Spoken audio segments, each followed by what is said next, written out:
ചെയ്യാൻ വേണ്ടി ചെയ്യുക, പഠിക്കാൻ വേണ്ടി പഠിക്കുക. ഇത്തരം ആറ്റിറ്റ്യൂഡ് കൂടിയിട്ട് നമ്മൾ എന്ത് ജോലി ചെയ്താലും അത് ശരിയാവില്ല. അപ്പോൾ പ്രാക്ടിക്കലി അങ്ങനെ ഒരുപാട് ഫാക്ടേഴ്സ് അതിനകത്തുണ്ട്.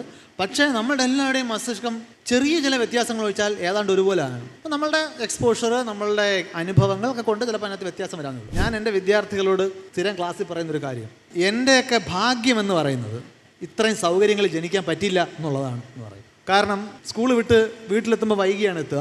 നമ്മൾ എങ്ങനെയൊക്കെ കളിച്ച് നടന്നാലും കുറേ കഴിയുമ്പോൾ ചെയ്യാൻ ഒന്നുമില്ലാതാവും. കാരണം നമുക്ക് എൻ്റർടൈൻമെൻറ്റിൻ്റെ സോഴ്സസ് വളരെ കുറവാണ്. പക്ഷേ ഇപ്പോൾ നമ്മളുടെ സോഴ്സസ് ഓഫ് എൻ്റർടൈൻമെൻറ്റ് എന്ന് പറഞ്ഞാൽ ഭയങ്കര ഡൈവേഴ്സാണ്. അപ്പോൾ എൻ്റർടൈൻമെൻറ്റ് തീർന്നിട്ട് ഒന്നും ചെയ്യാനിരിക്കുക എന്ന് പറഞ്ഞൊരു അവസ്ഥ ഇന്നില്ല. ഒരു 20-30 വർഷം മുമ്പ് റിസോഴ്സ് വളരെ കുറവായതുകൊണ്ട് സ്വയം അത് എക്സ്പ്ലോർ ചെയ്യാനുള്ള ഓപ്ഷൻസ് വളരെ ലിമിറ്റഡാണ്. ഇതിന് ഒരു മറുവശം, നമ്മൾ എത്ര എളുപ്പമാണോ ഒരു കാര്യം അകത്തേക്ക് എടുക്കുന്നത് അത്രയും ദുർബലമായിരിക്കും അതിൻ്റെ retention. Passive consumption of knowledge എന്ന് പറയുന്നത് it is very very weak. ആക്റ്റീവായിട്ട് മെൻ്റലി എഫേർട്ട് ഇട്ട് പഠിക്കുന്ന കാര്യങ്ങളാണ് നമുക്ക് ഗുണം ചെയ്യാൻ പോകുന്നത്.